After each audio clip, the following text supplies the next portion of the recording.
নমস্কার বন্ধুরা, আজকে চলে এলাম একটা নতুন ব্লগ নিয়ে তোমাদের সামনে। আজকে কিভাবে না পার্লারে না গিয়েও আমরা বিয়েবাড়ির লুক বাড়িতেই বানিয়ে ফেলতে পারি, তার জন্যই প্রথমে আমরা কি করব, আগে মুখটা খুব ভালো করে ক্লিন করব। কি দিয়ে ক্লিন করব সেটা হচ্ছে একটা ফেস ওয়াশ দিয়ে। আপনি যেই ফেস ওয়াশই ইউজ করেন সেটা দিয়েই মুখটা খুব ভালো করে ধুয়ে পরিষ্কার করে নেবেন।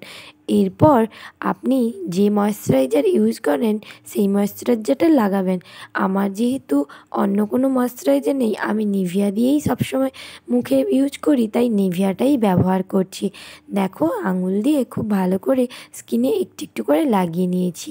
এরপরে স্কিনটাকে ভালো করে হালকা হালকা করে ময়েশ্চারাইজারটা স্কিনের মধ্যে লাগিয়ে নেব। এরপরে 2-3 মিনিট একটু ওয়েট করব, কারণ ময়েশ্চারাইজারটা একটু হালকা শুকিয়ে গেলেই তারপরে আমরা ফাউন্ডেশান লাগাবো।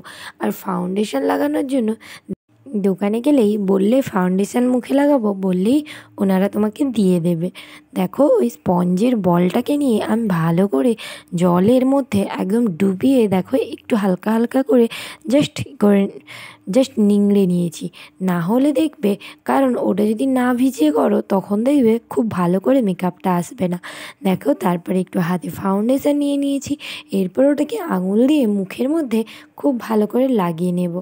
লাগানোর পরে দেখো চোখের তলায় একটু ভালো করে দিচ্ছি, কারণ চোখের নিচগুলো তো প্রায় সময় কালোই থাকে। তার জন্যই ভাবলাম একটু ভালো করে মেকআপ করতে হলে আগে ওগুলো সুন্দর করে করতে হবে। তাই দেখো একটু ভালো করে ওই বলটা দিয়ে আমি সুন্দর করে মুখটাকে খুব সুন্দরভাবে ফাউন্ডেশনটাকে লাগিয়ে নিলাম।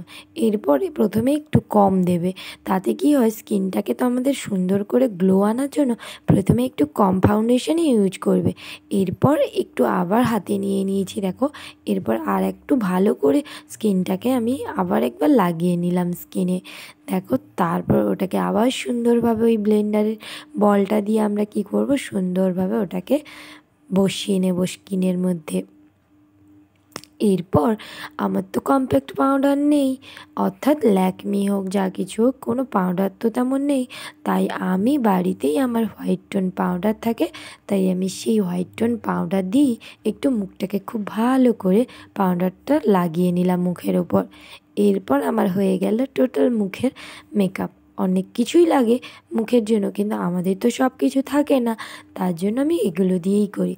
দেখো, এরপর একটু কাজলটা পরে নিলাম চোখের মধ্যে। এরপর একটু আইব্রোটাকে সুন্দর করে এঁকে নেব। এগুলো জাস্ট এমনি দোকানে গেলেই তোমরা জিজ্ঞেস করলেই যে আইব্রো কীভাবে একটু কাজল পাওয়া যায়, আইব্রোর কাজল তোমাদেরকে দোকানে দিয়ে দেবে। দেখো, একটু আইব্রোর কাজলটাও পরে নিলাম সুন্দর করে। এরপর একটু কাজলটা আমার চোখে খুব ভালো করে একটু হচ্ছিল না ভেবে, তাই ভাবলাম আর একটু সুন্দর করে চোখের কাজলটাও পরে নেব। তাই আইব্রোটা সুন্দর করে এঁকে নিয়েছি। দেখো, সুন্দর লাগছে না? এরপর কাজলটা আর একটু ভালো করে চোখটায় পরে নিচ্ছি।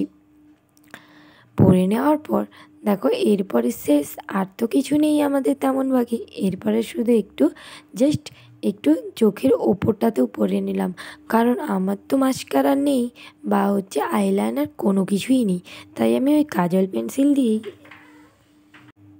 আইলাইনার কাজটাও সেরে নিলাম। দেখো, ওই কাজল পেন্সিলে মাস্কারার মতো একটু জাস্ট চোখের পাতাতেও লাগিয়ে নিচ্ছি, তাতে একটু সুন্দর লাগবে তাই। দেখো, এরপরের একটাই শেষ কাজ, সেটা হচ্ছে একটু লিপস্টিক পরা, কারণ মুখে সব মেকআপ করবো, একটু লিপস্টিক না পরলে কি আর চলে? তাই দেখো একটু লিপস্টিকও পরে নিয়েছি। এরপর লিপস্টিকটা পরে নেওয়ার পর দেখো শুধু মেকআপটা। এরপর আমার কী বাকি বলো তো, জাস্ট একটা টিপ পরা বাকি। এরপর তো একটু চুলটা হেয়ার স্টাইল করে নেব কিছু, ব্যাস তাতেই হয়ে যাবে আমাদের রেডি মেকআপ। দেখো, এরপর আমি একটা টিপও পরে নিচ্ছি। টিপটা দেখলাম, একটা ছোট টিপ পরেছিলাম প্রথম, দেখলাম ঠিক মেকআপটা যেন ভালো লাগছে না। একটু বিয়েবাড়ি যাব, তাই একটু সুন্দর তো লাগতেই হবে। তার জন্য ভাবলাম এই টুকটা যখন ভালো লাগছে না, থাক, এটাকে খুলে দিয়ে একটু অন্যরকম কিছু পরি। দেখো, একটু বড় টিপ পরলাম, এটা মুখের সাথে মেকআপ করেছে তাই না, সুন্দর লাগছে তো। এরপর দেখো একটু চুলটাও সুন্দর করে বেঁধে নিচ্ছি, ওটা আর তোমাদেরকে দেখাতে পারছি না। দেখো, এবার আমাকে কেমন লাগছে তোমরা একটু কমেন্ট করো সবাই। আর ভালো লাগলে ভিডিওটা প্রচুর প্রচুর শেয়ার করে একটু লাইক করো এবং সাবস্ক্রাইব করো। দেখো এরপর আমি চলে যাব আমার বান্ধবীর বিয়ে বাড়িতে। দেখো চলেও এসেছি, কারণ সেটা তোমাদের আর দেখাতে পারছি না, কারণ মোটরসাইকেলে খুব দেরি হয়ে গেছিলো, তাই চলে গেলাম। এবার দেখো বান্ধবীর বাড়িতে চলে গিয়ে বান্ধবীর কিছু ছবিও তুলে নিলাম, এবং সেখান থেকে ওদের বাড়িতেও আমিও কিছু ছবি, নিজের ছবিও তুলে নিলাম। দেখো একটু ভালো লাগছে না আমাকে? কেমন লাগছে একটু কমেন্ট করো তোমরা। এরপর দেখো ওদের বাড়িতে তোমাদের একটু দেখাচ্ছি। বাড়িটা একটু ঘুরে ঘুরে দেখলাম, আগে তো কখনো যাইনি, তাই ভাবলাম একটু বাড়িটা ঘুরে ঘুরেই দেখি। এবার দেখো ওর বড় এসে গেছে, এবার সবাই মিলে বরের কাছে মোটামুটি বসে পড়েছে একটু সবাই গল্প টল্প করার জন্য। আমরা একটু বাড়ির চারপাশটা ঘুরে ঘুরে দেখছি, কারণ তখনও পর্যন্ত তো আমাদের কিছু খাওয়াও হয়নি। এরপর আমরা দেখো বউয়েরও ক্যামেরাম্যান চলে এসেছে, এবার ওরও কিছু ছবি টবি তোলা হচ্ছে। আমরা ভাবলাম সেই ফাঁকে একটু ফুচকা টুচকা খেয়েই আসি। তারপর ওখান থেকে চলে গেলাম একটু ফুচকা খেতে। ফুচকা পকোড়া এগুলোও খেয়ে নিলাম। মেয়ে তো কিছুই খেলো না, কারণ মেয়েকে বাড়ি থেকে খাইয়ে নিয়ে গেছিলাম, এরপর ও আর খেতেও চাইলো না, তাই ও খেলো না, আমি খেয়ে নিলাম ফুচকা। এরপর ওখান থেকে একটু এত দেরিও হয়ে যাচ্ছে, কারণ ওর বিয়ের লগ্ন ছিল রাত 12টায়, আর আমরা তো অত রাত পর্যন্ত আমাদের থাকাটা সম্ভবও ছিল না, তাই ভাবলাম তাড়াতাড়ি খেয়ে তো আমাদের বাড়ি চলে আসতে হবে। দেখো খাওয়ার লাইনটা কত পড়েছে, কারণ এত রাত হয়ে গেছিলো, কারণ আমরা বিয়েবাড়িতে পৌঁছেই ছিলাম 9টা বেজে গেছে। দেখো এরপর সবাই তো একটু বাড়ি যাওয়ার তাড়াও থাকে, এরপরে দেখো শুধু লাইন দিয়ে দিয়ে মোটামুটি আমরা বিয়েবাড়ির পঙ্গতের মধ্যে খেতেও বসে পড়েছি।